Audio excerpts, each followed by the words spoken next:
Okay. Yep. This is MadMelt217 back again with a new Lego construction. This is the Crusader Mach 3. And this is actually a piece of content for my Dungeons & Dragons campaign. In it, the dwarves have harnessed steam power and elementals to power their machinery. This is one of those cases. The Mark II, which was shorter and much bulkier, had a full steam generator using coal as its primary power. This one only has an elemental and water steam generator, which makes its back profile rather slim.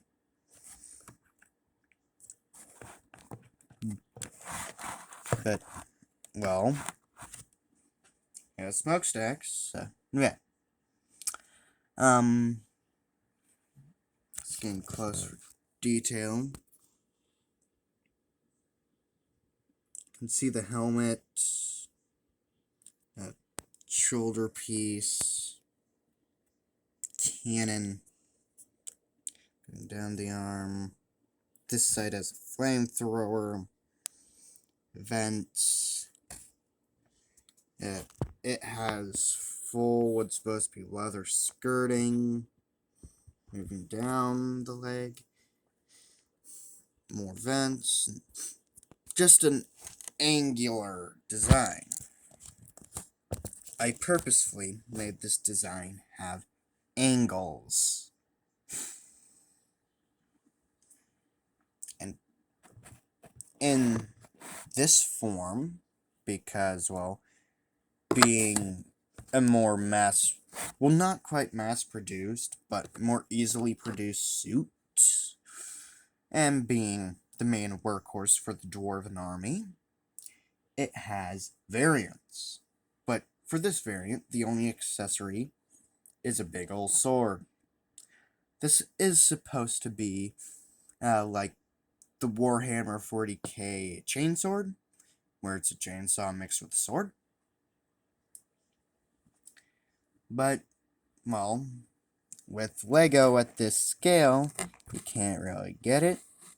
And it just goes into the clip behind what's supposed to be the hand, so it gives the look that it's holding the weapon.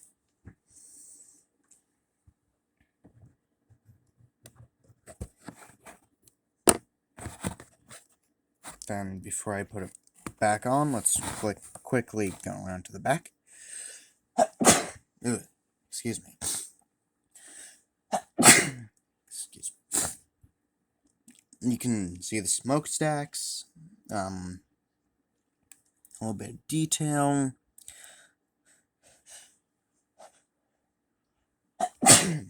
Yeah, I wish I could cut those. The whole backpack is fairly small, and, well, more the cabbage. And from here, you can kind of see the main piece that I used for the shins. I also used that piece for the forearms. The buildable camera piece. And to reattach the sword, clip, sword, done. But, well, as I said, this suit has variants. So next, we'll get to the Paladin. Here we have the Paladin. Really, the only thing that has changed is the little plume on top of the head, the lack of cannon. Instead of a flamethrower, it has a shield and its primary weapon, which, well, when it's clipped to the back, makes it extremely back heavy. A big ol' hammer. And this attaches just like the sword, where it just goes into the hand.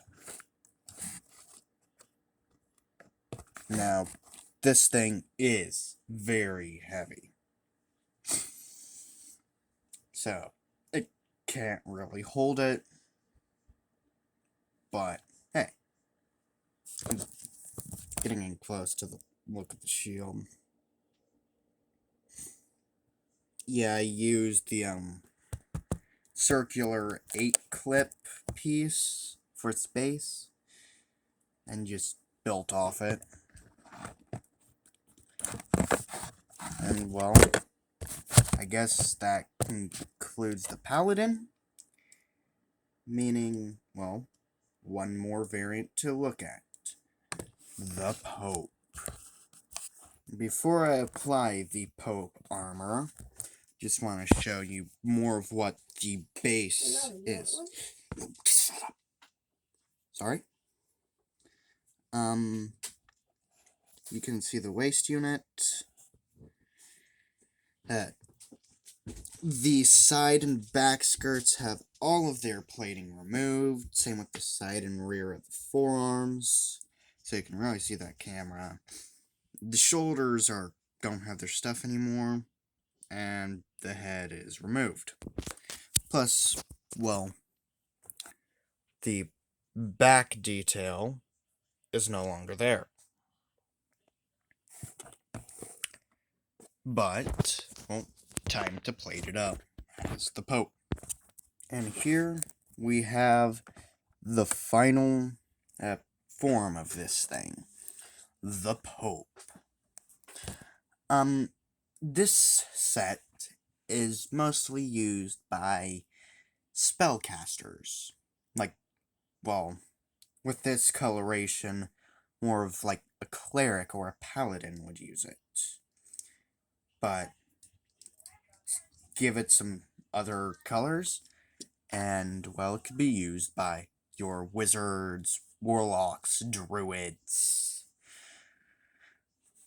And, well, power-wise, this one uses soul gems instead of the fire and elemental and water steam combination.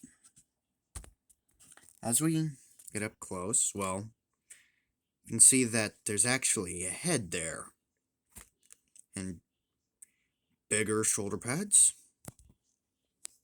This big piece, which is actually free moving, because it's connected to chains that go over the back. I replaced the side forearm pieces for white. The skirting is more of like the piece of equipment that it's based off of, where it drapes over the body. And on the back, well, weapon storage, that's where the chains connect, and big back skirt.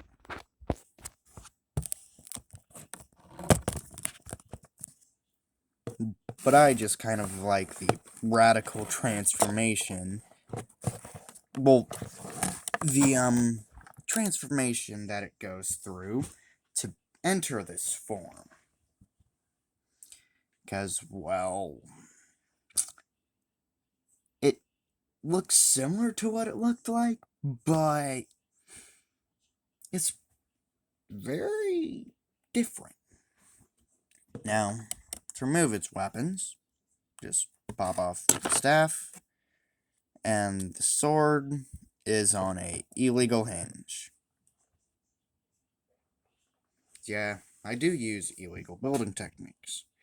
So, this is the sword. Illegal technique. Used right to connect the blade. Then the staff. And don't in the comments go nuts over that's not accurate or that's not part of whatever, because yeah, I did give it the red cross and white back, but for D&D, it doesn't matter. And plus, well, that's just kind of the go-to thing for, like, armor that belongs to, like, a cleric or paladin. Just don't go nuts. I'm not religious. I'm just a builder. Okay, so to attach the weapons, well, the sword is a bit harder because you have to detach the binocular hands and plug in the sword. Then put the hand back on. And with the staff, well, you actually have to do the same.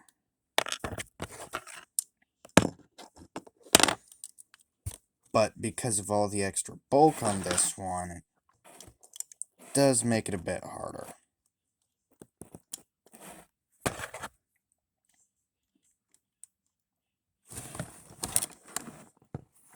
And when you're done, well, you get something like that.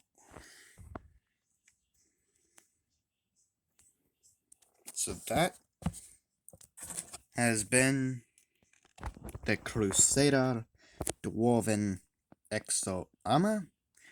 This has been Madmel217, signing off.